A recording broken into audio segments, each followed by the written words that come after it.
Assalamualaikum warahmatullahi wabarakatuh.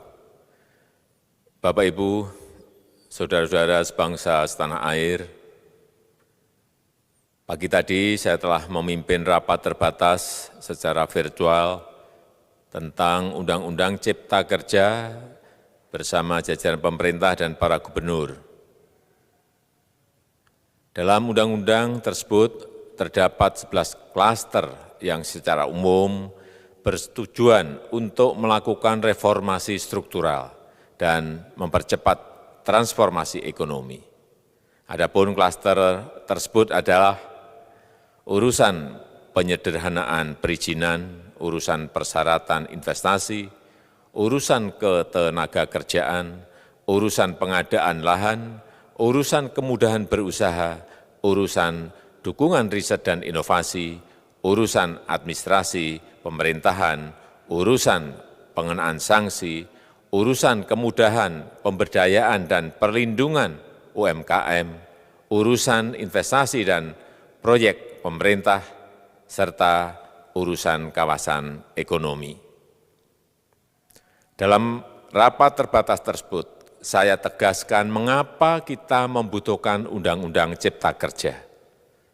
Pertama, setiap tahun ada sekitar 2,9 juta penduduk usia kerja baru, anak muda yang masuk ke pasar kerja, sehingga kebutuhan atas lapangan kerja baru sangat-sangat mendesak.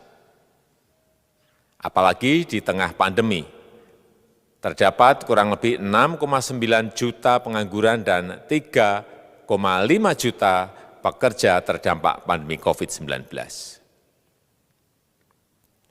Dan sebanyak 87% dari total penduduk bekerja memiliki tingkat pendidikan setingkat SMA ke bawah, di mana 39% berpendidikan sekolah dasar. Sehingga perlu mendorong penciptaan lapangan kerja baru, khususnya di sektor padat karya. Jadi, Undang-Undang Cipta Kerja bertujuan untuk menyediakan lapangan kerja sebanyak-banyaknya bagi para pencari kerja serta para pengangguran. Kedua, dengan Undang-Undang Cipta Kerja akan memudahkan masyarakat, khususnya usaha mikro kecil, untuk membuka usaha baru. Regulasi yang tumpang tindih dan prosedur yang rumit dipangkas. Perizinan usaha untuk usaha mikro kecil, UMK, tidak diperlukan lagi, hanya pendaftaran saja. Sangat simpel. Pembentukan PT atau perseroan terbatas juga dipermudah. Tidak ada lagi pembatasan modal minimum. Pembentukan koperasi juga dipermudah. Jumlahnya hanya 9 orang saja. Koperasi sudah bisa dibentuk. Kita harapkan akan semakin banyak koperasi-koperasi di tanah air. UMK, usaha mikro kecil, yang bergerak di sektor makanan dan minuman, sertifikasi halalnya dibiayai pemerintah, artinya gratis. Izin kapal nelayan penangkap ikan misalnya, hanya ke unit kerja Kementerian KKP saja. Kalau sebelumnya harus mengajukan ke Kementerian KKP, Kementerian Perhubungan, dan instansi-instansi yang lain, sekarang ini cukup dari unit di Kementerian KKP saja. Ketiga, Undang-Undang Cipta Kerja ini akan mendukung upaya pencegahan dan pemberantasan korupsi. Ini jelas karena dengan menyederhanakan, dengan memotong, dengan mengintegrasikan ke dalam sistem perizinan secara elektronik, maka pungutan liar, pungli dapat dihilangkan.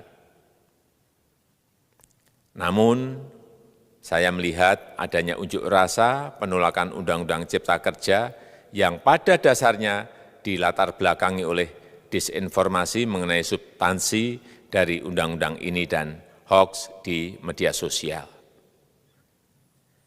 Saya ambil contoh, ada informasi yang menyebut tentang penghapusan UMP, upah minimum provinsi, UMK, upah minimum kota kabupaten, UMSP, upah minimum sektoral provinsi. Hal ini tidak benar, karena faktanya upah minimum regional, UMR, tetap ada. Ada juga yang menyebutkan bahwa upah minimum dihitung per jam. Ini juga tidak benar. Tidak ada perubahan dengan sistem yang sekarang. Upah bisa dihitung berdasarkan waktu dan berdasarkan hasil. Kemudian adanya kabar yang menyebutkan bahwa semua cuti sakit, cuti kawinan, cuti khitanan, cuti baptis, cuti kematian, cuti melahirkan, dihapuskan. Dan tidak ada kompensasinya. Saya tegaskan juga ini tidak benar. Hak cuti tetap ada dan dijamin. Kemudian apakah perusahaan bisa mem-PHK kapanpun secara sepihak? Ini juga tidak benar. Yang benar, perusahaan tidak bisa me-PHK secara sepihak. Kemudian juga pertanyaan mengenai benarkah jaminan sosial dan kesejahteraan lainnya hilang. Yang benar, jaminan sosial tetap ada. Yang juga sering diberitakan tidak benar adalah mengenai dihapusnya AMDAL, analisis mengenai dampak lingkungan. Itu juga tidak benar. AMDAL tetap ada. Bagi industri besar harus studi AMDAL yang ketat. Tetapi bagi UMKM lebih ditekankan pada pendampingan dan pengawasan. Ada juga berita mengenai Undang-Undang Cipta Kerja ini mendorong komersialisasi pendidikan. Ini juga tidak benar. Karena yang diatur hanyalah pendidikan formal di kawasan ekonomi khusus, di KEK. Sedangkan perizinan pendidikan tidak diatur di dalam Undang-Undang Cipta Kerja ini. Apalagi perizinan untuk pendidikan di pondok pesantren. Itu tidak diatur sama sekali dalam Undang-Undang Cipta Kerja ini. Dan aturannya yang selama ini ada tetap berlaku.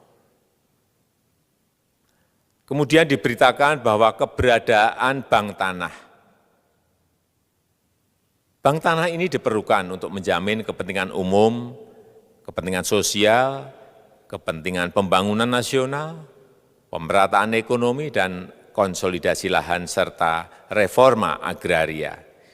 Ini sangat penting untuk menjamin akses masyarakat terhadap kepemilikan tanah, kepemilikan lahan, dan kita selama ini tidak memiliki bank tanah.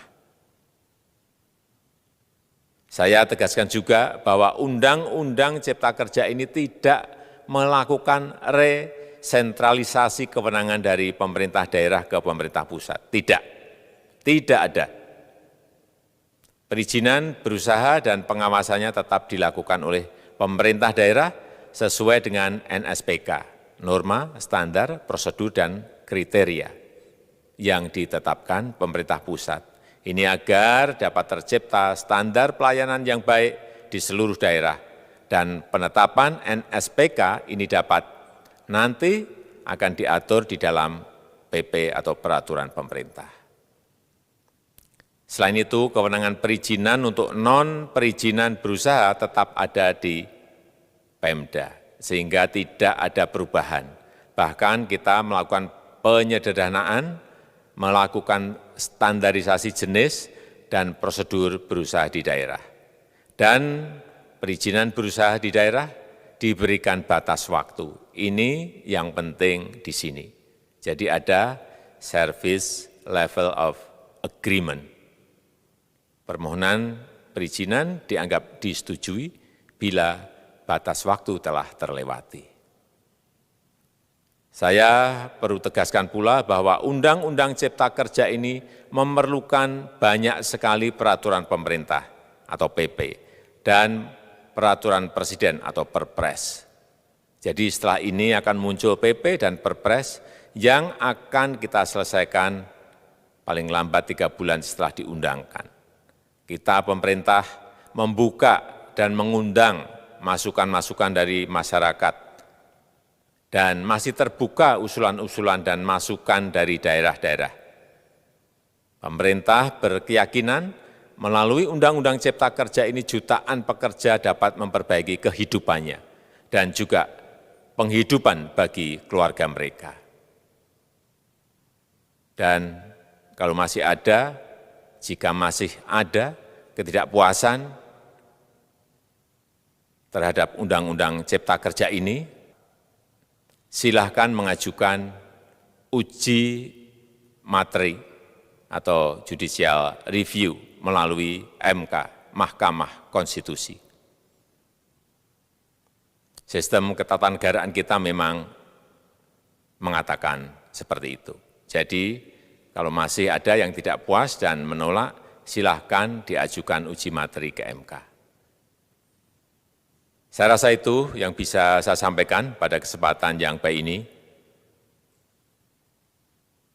Terima kasih. Wassalamualaikum warahmatullahi wabarakatuh.